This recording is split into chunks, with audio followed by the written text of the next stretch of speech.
Nah, kami juga pada saat rapat itu ya mengundang orang tua. Nah, kami utarakan program-program kami untuk apa itu biaya kekurangannya itu ya. Ya selebihnya ya yang bermusyawarah itu tentunya ketua komite dan jajarannya dengan orang tua. Nah, akhirnya dari hasil rapat itu keluarlah disepakatilah angka 3 juta itu atau seperti apa, Pak? Sebetulnya ini ranah komite ya yang menjelaskan, tapi oke lah saya ini kan. Sekolah ini kekurangan uang ya untuk kegiatan operasional dan sebagainya ya. Dan uang itu sekian kan gitu ya istilahnya ya. Kekurangannya itu. Nah, baru nanti setelah saya berbicara dengan komite, nah komite itu memanggil orang tua tentunya dengan beberapa syarat. Jumlahnya memang fantastis lumayan ya, sekitar 11 miliar ya, Bah ya. Nah, sedangkan setelah dikurangi dari bantuan pemerintah itu sekitar 8 miliar ya, kurang gitu. Sehingga kekurangan anggaran itu sekitar 3 miliar lebih.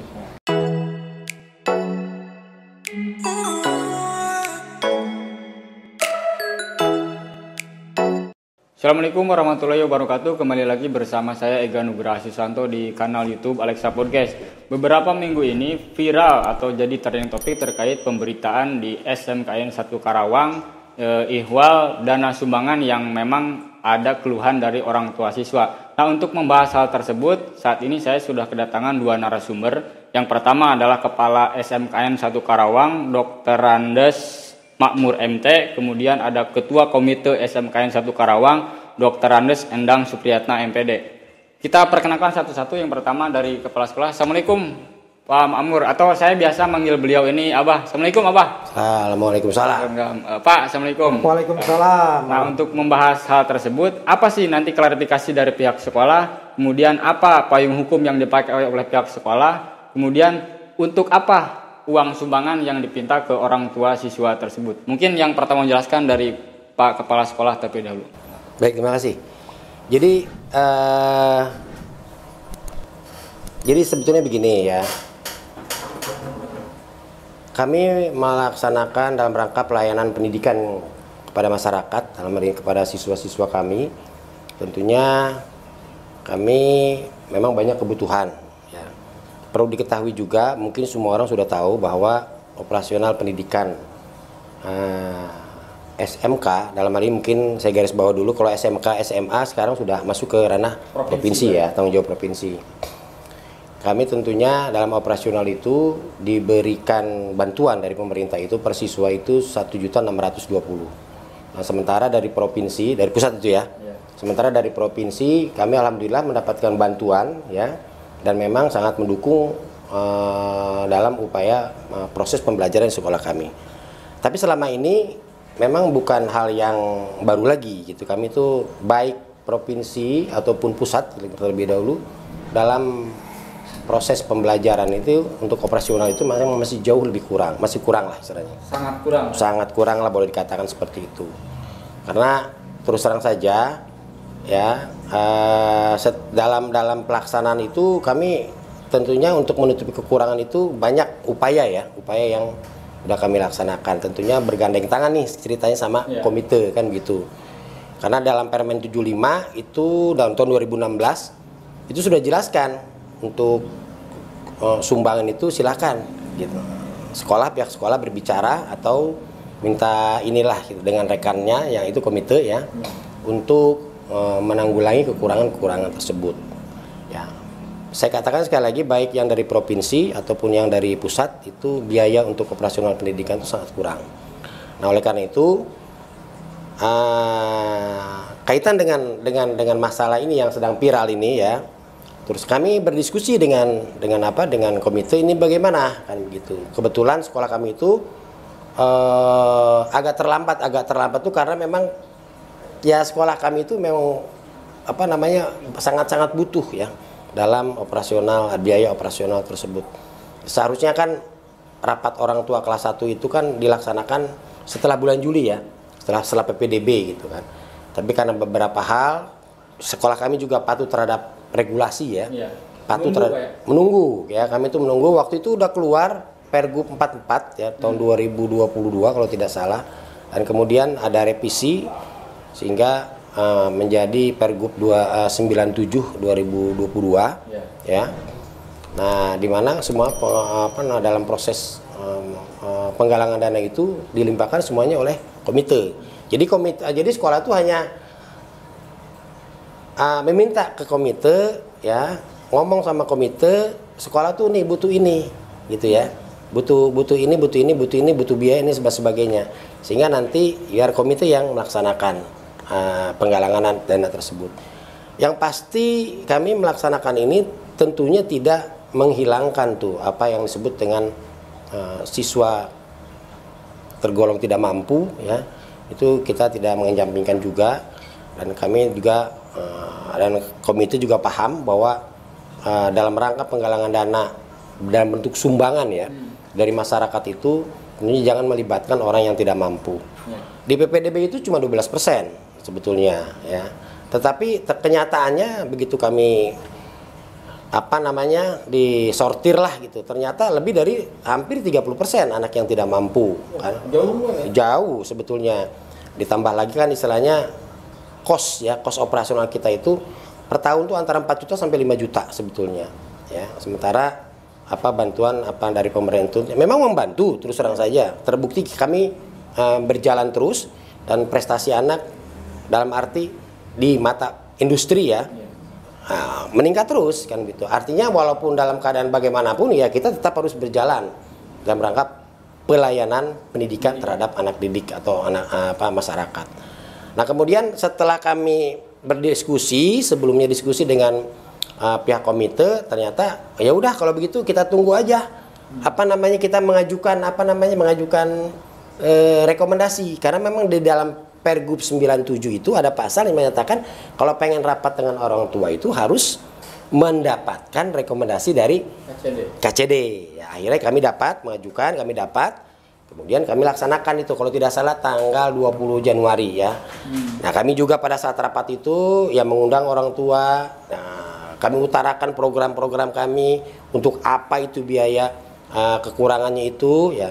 Ya selebihnya ya yang bermusyawarah itu tentunya ketua komite dan jajarannya dengan orang tua. Itu seperti itu. Waktu itu yang dilibatkan berarti seluruh orang tua, Pak ya? Tidak. Jadi yang saya katakan tadi yang tidak mampu itu tidak. Oh, dalam rapat. Dalam rapat itu orang tua itu tidak diundang. Gitu. Jadi hanya yang boleh dikatakan ya orang-orang yang kami anggap mampu untuk memberi sumbangan. Nah, akhirnya dari hasil rapat itu keluarlah disepakatilah angka 3 juta itu, atau seperti apa, Pak? Sebetulnya ini ranah komite ya yang menjelaskan, tapi oke lah saya ini kan. Jadi menurut keterangan komite itu hasil musyawarah. Gitu. Hasil musyawarah. Jadi kalau untuk masuk ke ranah itu silakan saja langsung nanya ke komite lah. Kalau saya hanya sekolah ini kekurangan uang ya untuk kegiatan operasional dan sebagainya ya, dan uang tuh sekian kan gitu ya istilahnya ya, kekurangannya itu. Nah, baru nanti setelah saya berbicara dengan komite, nah komite itu memanggil orang tua tentunya dengan beberapa syarat yang harus diini. Nah, yang saya dengar juga jadi pihak sekolah ini tidak hanya melibatkan atau mendapatkan rekomendasi dari Dinas Pendidikan Provinsi dalam hal ini KCD, tapi juga melibatkan unsur cyberpungli, Pak ya, di Karawang. Kalau sabar pungli sebetulnya hanya istilahnya kami ada pemberitahuan. Ya. Kemudian mungkin sabar pungli itu memantau benar apa enggak nih gitu ya, istilahnya menyimpang atau tidak kan seperti itu. Ya akhirnya dan alhamdulillah sih responnya bagus gitu. Nah, sekarang mungkin Pak Ketua Komite, Pak Dr. Sendang bisa menjelaskan sampai akhirnya disepakatilah angka sekian gitu ya. Terima kasih. Assalamualaikum warahmatullahi wabarakatuh. Waalaikumsalam. Mungkin saya agak menambahkan dulu Pak Ega ya, dari penjelasan Bapak Kepala Sekolah ini tentang regulasi. Jadi tadi sudah disinggung bahwa kita mulai rapat itu 20 Januari yang seyogianya biasanya itu setelah Juli itu paling lambat Agustus sudah rapat. Nah, tapi sehubungan karena ada peraturan baru ya, sebagai pelengkap dari Permendikbud nomor 75 tahun 2016 tentang komite, itu lahirlah Pergub nomor 44 tahun 2022 dan direvisi menjadi Pergub 97 tahun 2022. Ya? Nah, sambil menunggu itu kami belum berani karena takut melanggar aturan. Nah, sehingga baru kita melaksanakan rapat itu setelah persyaratan semua terpenuhi. Termasuk diantaranya adalah rekomendasi dari Kepala Cabang Dinas Wilayah 4 gitu. Nah, kami sekolah menerima rekom dari KCD itu tanggal 16 Januari. Nah, setelah dapat rekom, kami berembuk lagi dengan kepala sekolah, disepakati rapat tanggal 20. Nah, tanggal 20 Januari. Nah, kami tanggal 18 membuat undangan. Jadi yang mengundang kami, komite, bukan kepala sekolah. Kepala sekolah hanya mengetahui saja. Nah, itu dibagi 2 termin karena banyak ya. Nah, yang diundang itu tidak semua wali murid kelas 10. Yang diundang hanya orang tua yang mohon maaf di luar orang tua yang maaf kemampuan ekonominya kategori kurang mampu. Jadi kita hanya mengundang yang dianggap mampu melalui berdasarkan jalur PPDB yang ditempuh waktu itu. Ya. Jadi kita sudah berkurang 20% kalau meskipun dalam PPDB 12%. Gitu ya. Jadi yang diundang itu hanya 660 orang. Dari total 867 84 gitu. Karena itu yang selebihnya yang tidak diundang adalah mohon maaf yang tidak mampu. Nah, yang pada saat rapat kami juga disaksikan oleh tim Sabar Pungli yang tadi dijelaskan bahwa fungsinya adalah untuk memantau apakah kegiatan yang kami lakukan ini legal atau tidak gitu ya. Alhamdulillah dari Sabar Pungli itu hadir dari awal sampai akhir sampai selesai. Nah, di dalam urutan random acara, maka sebelum kami memimpin rapat itu diberikan kesempatan kepala sekolah untuk menyampaikan program dan kebutuhannya gitu. Nah, di sana sudah disampaikan bahwa kebutuhan sekolah itu jumlahnya memang fantastis, lumayan ya, sekitar 11 miliar ya, Bah ya. Nah, sedangkan setelah dikurangi dari bantuan pemerintah itu sekitar 8 miliar ya, kurang gitu. Sehingga kekurangan anggaran itu sekitar 3 miliar lebih. Nah, ini kami sampaikan gitu, apa kekurangan itu kepada orang tua, termasuk pemaparan program dari kepala sekolah untuk apa saja gitu, dan mereka bersepakat ya, bukan kami yang menentukan, bukan, mereka bersepakat setelah adu renyom biasalah gitu ya, memanjang juga diskusi gitu, bersepakat 3 juta itu ya. Masih kurang dong? Ya, masih kurang. Sedangkan kebutuhan yang dari 3 miliar itu yang kami paparkan sebenarnya 5.400.000. Harusnya kalau dipukul rata dari yang diundang itu. Ya, tapi karena keputusan rapat orang tuanya menginginkan 3 juta, ya mangga. Kesanggupannya gitu. Pada saat itu ya? Ya, pada saat itu ya. Nah, kemudian setelah dibukti kesepakatannya, ya mereka menandatangani. Memang tidak mungkin semua tanda tangan 660 ya. Jadi ada perwakilan jurusan. Jadi ada 11 orang yang menandatangani berita acara tentang kesepakatan akan menyumbang 3 juta itu. Nah, namun demikian kami juga menjelaskan bahwa karena yang diundang itu mungkin pada saat diterima tidak jalur KTM ya. Karena misalkan kan pendaftar KTM itu misalkan ada 500, yang diterima hanya 100 misalkan. Kan orang yang ini bisa hak untuk ikut daftar di jalur yang lain. Prestasi, kejuaraan. Nah, mungkin saja anak ini diterima yang dari KTM. Nah, itu pun kami perlakukan sama mangga. Tidak disentuh untuk kewajiban membayar sumbangan. Dengan dibuktikan bukti-bukti yang memang legal, sesuai misalkan punya KIP, punya keterangan tidak mampu. Udah itu sudah kita lakukan. Jadi ya mungkin kalau di total lebih dari 20%. Nah, justru ini yang Pak Abah nih, Bah, yang terjadi miss ini kan kalau saya tangkap ya, terjadi miss antara orang tua siswa yang memang kemarin mengadu ke wartawan dengan pihak kepala sekolah. Apa yang mau dijelaskan Abah ke orang tua? Bahwa sebenarnya ini tuh enggak seperti itu loh. Ya, sebetulnya kalau upacara tuh suka dijelaskan, buat begitu pula ke guru-guru ya. Jadi kalau memang sumbangan. Jadi tidak ada tuh kebijakan dari sekolah, dalam ini dari saya gitu ya, baik dari saya ataupun dari komite menagih atau apa, tapi kita cuma mengingatkan saja. Kan tanggal 20 itu kan mereka kan sepakat berjanji mau menyumbang kan gitu ya. Mau menyumbang. Ya, emang kemarin juga ada tuh, ada apa namanya katanya gitunya, ada siswa yang minta kartu. Begini, jadi kan begini, saya tuh sebetulnya punya harapan ke masyarakat. Ya, kalau bukan kita tuh siapa lagi kan gitu ya. Kan di Permen 48 2018 itu juga kan dijelaskan ya, 2008 itu dijelaskan bahwa pendidikan itu tanggung jawab pemerintah pusat, pemerintah provinsi, daerah dan masyarakat kan masuk gitu. orang tua siswa. Mungkin ya. Sebetulnya komite sekolah sudah cukup lumayan upayanya ya. Sebelum ke masyarakat tuh ngumpulin kemarin tanggal 20 itu sebetulnya itu langkah akhir. Jadi ngesbeak lengkap sebenarnya. Ya gitu kan ya. Dia membuat proposal, mencari donatur dan sebagainya. Tapi kira-kira gitu ayan tuh nu jelema nu mere 3 miliar kan gitu kan. Rasanya mungkin dan waktu rapat juga saya juga melihat siapa di antara bapak-bapak ibu-ibu yang mau menyumbang tutupin ini kan, jadi kan nggak perlu siapa-siapa kan kalau memang ada donatur yang mau tuh 1 atau 2 orang, ternyata tidak ada yang sanggup. Jadi sebetulnya terus kemudian ini juga ada trik nih kan, baik dari melalui wali kelas ya kan, wali kelas juga suka mengingatkan.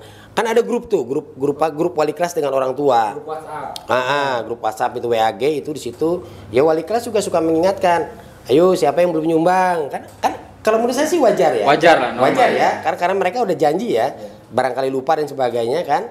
Nah, terus kemudian juga di sekolah juga pada saat kebetulan kemarin tuh, ulangannya besok. Tanggal 15 kalau nggak salah ya. Kelas 10 tuh ya.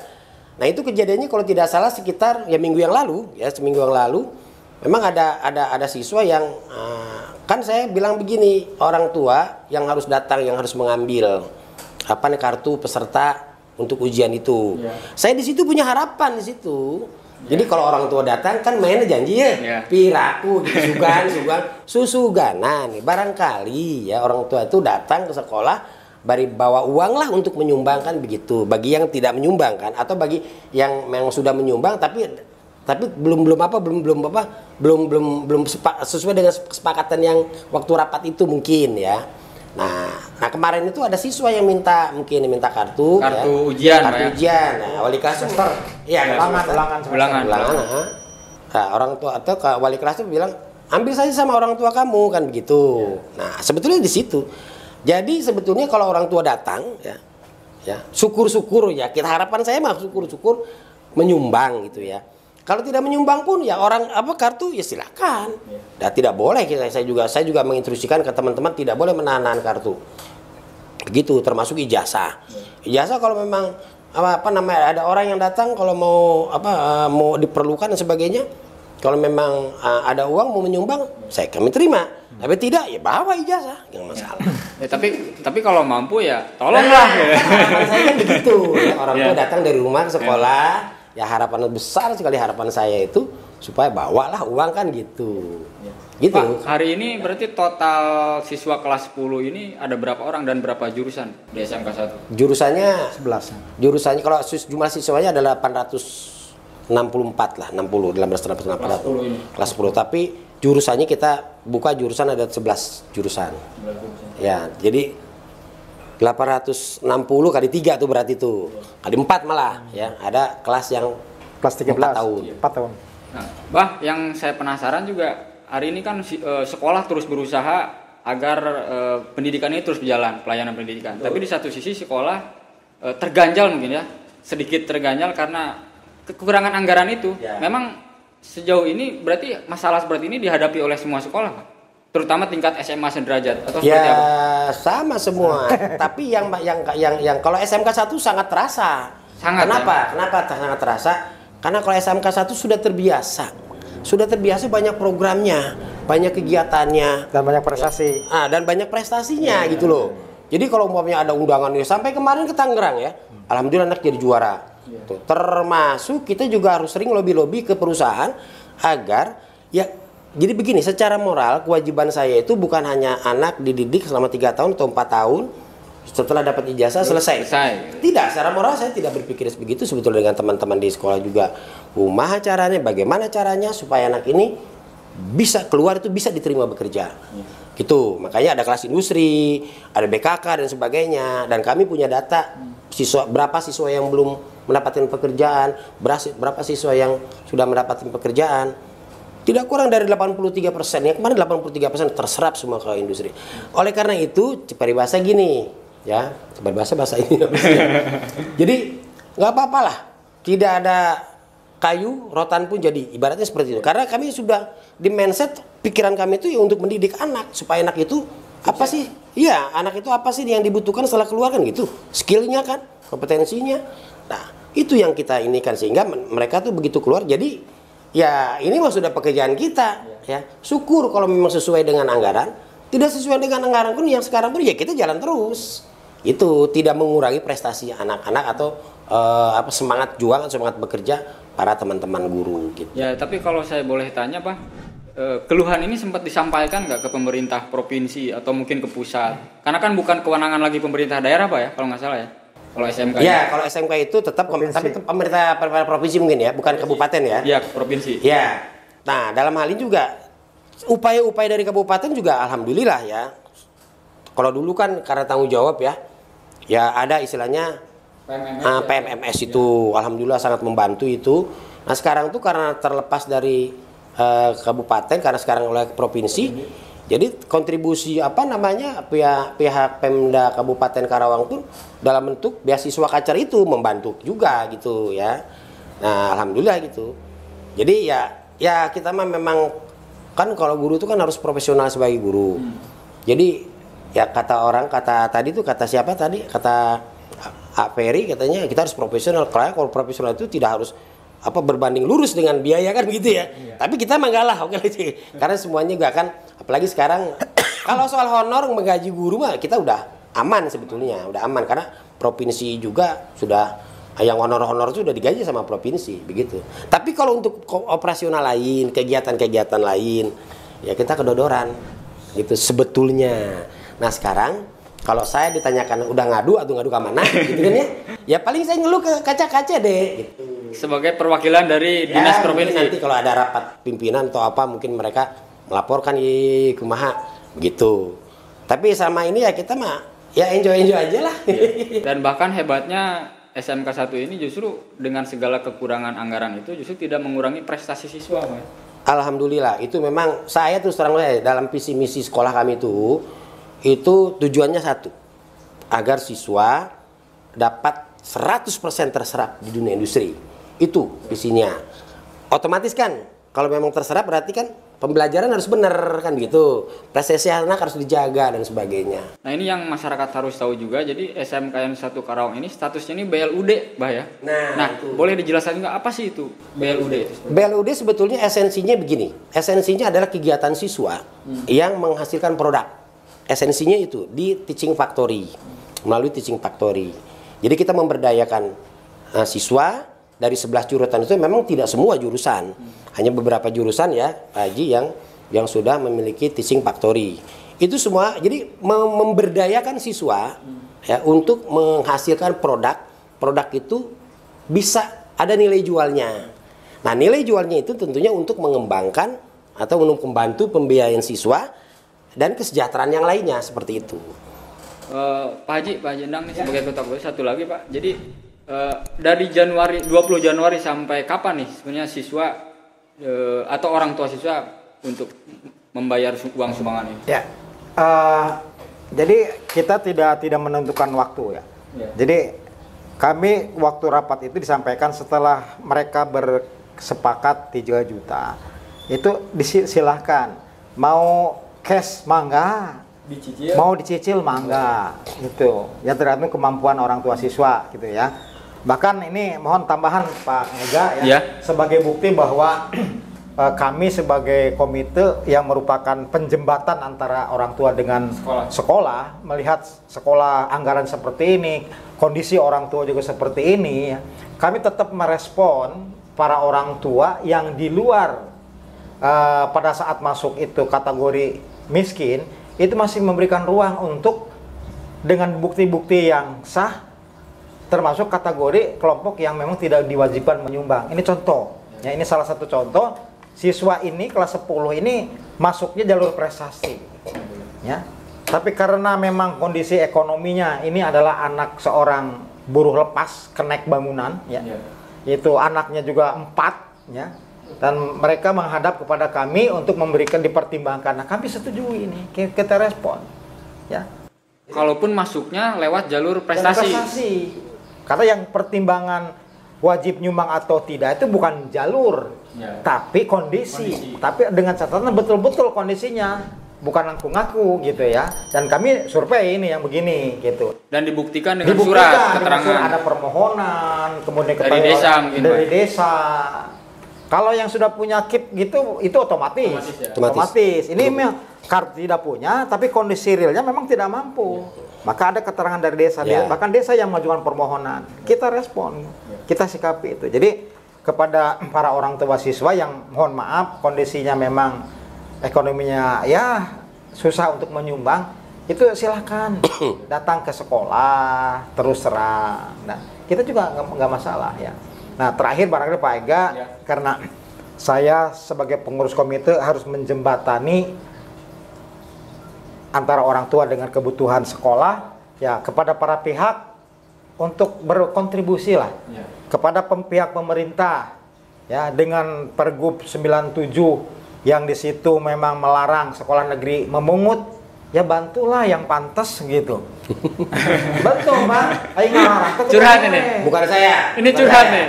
Sebab kenapa? Ini kan nanti supaya juga tidak memberatkan masyarakat, Pak. Jadi kan kita dua sisi nih. Jadi bagaimana bisa berjalan maksimal, bagaimana sekolah bisa berkualitas. Kalau memang anggarannya kurang.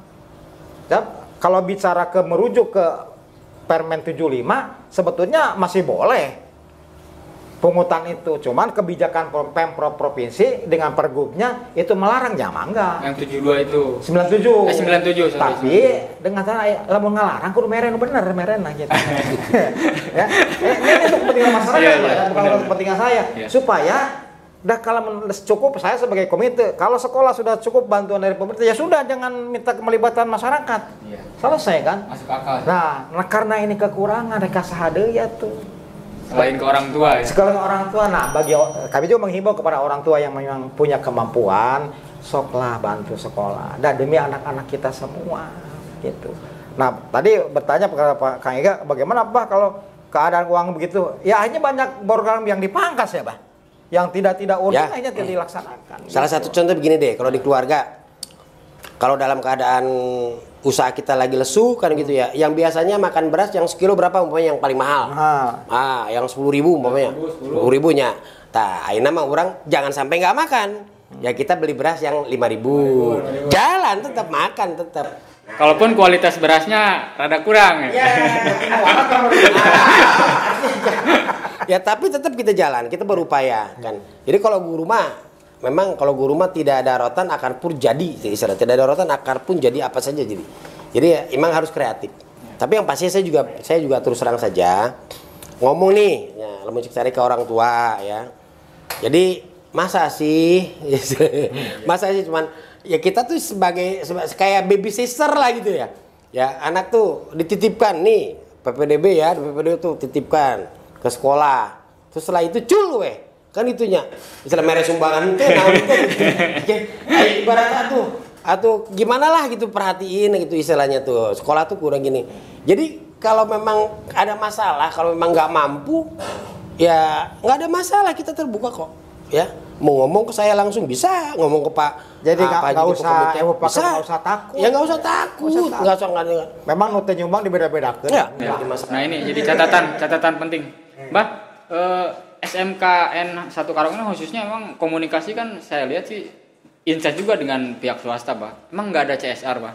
Atau ada sebenarnya? Nah, ini, CSR itu kalau dari industri banyak, tapi kebanyakan program.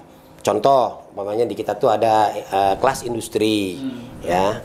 Kan kalau CSR itu nggak harus dalam bentuk uang, nggak harus dalam bentuk barang. Tapi dalam bentuk program-program yang memang mendukung terhadap program-program sekolah. Ada lah, gitu. Kan begitu ya. Banyak sih sebetulnya dari Toyota, dari Fujitek gitu ya, dari banyak perusahaan-perusahaan lain ya, sehingga kami ada 3 jurusan yang memang ada kelas industri. Tapi yang memang jarang-jarang sih kalau CSR itu dalam bentuk, bukan jarang-jarang, kita nggak pernah ya. Nggak pernah kita dikasih dalam bentuk CSR yang di perusahaan ya. Ya, perusahaan itu dalam bentuk uang. Kalau beasiswa ada, Pak? Beasiswa ada dari dulu itu. Perusahaan. Wilayah 5 desa yang di kawasan Ya, KIC itu. Gitu. Dan gitu. Pak, terakhir mungkin harapan Bapak sebagai ketua komite mewakili orang tua siswa yang lain, apa harapan? Ya, kami kalau bicara atas nama orang tua siswa, ya ini kepada pihak sekolah ya, mohon meskipun dengan anggaran yang seperti ini, ya seharapan tetap tidak mengurangi semangat dan program yang dilaksanakan. Syukur-syukur ya bisa berprestasi lebih, ya gitu. Ini ya Bah ya, jangan kecil hati. Bicara CSR sedikit Pak Kang Ega ya, kami juga kan ada pertanyaan. Memang komite cenah neangan kekurangan teh cukup ke orang tua wae itu pernah. Ya, ada pertanyaan itu ada ya. Dan kita sudah lakukan Pak. Sudah lakukan, kita buat proposal. Ya gitulah akhirnya. Boro-boro menang dibalas gente. Itu. Nah, demikian perbincangan saya atau klarifikasi dari pihak sekolah dengan dari perwakilan kepala sekolah SMK 1 Karawang. Yang pertama Pak Dr. Andes Makmur atau saya biasa manggil Abah. Terima kasih Abah atas waktunya. Mudah-mudahan ini jadi pencerahan juga buat masyarakat, khususnya untuk orang tua siswa di SMK 1 Karawang. Kemudian Pak Haji Dr. Andes Endang. Terima kasih Pak Haji. Mudah-mudahan sehat-sehat selalu. Terima kasih atas waktunya. Assalamualaikum warahmatullahi wabarakatuh.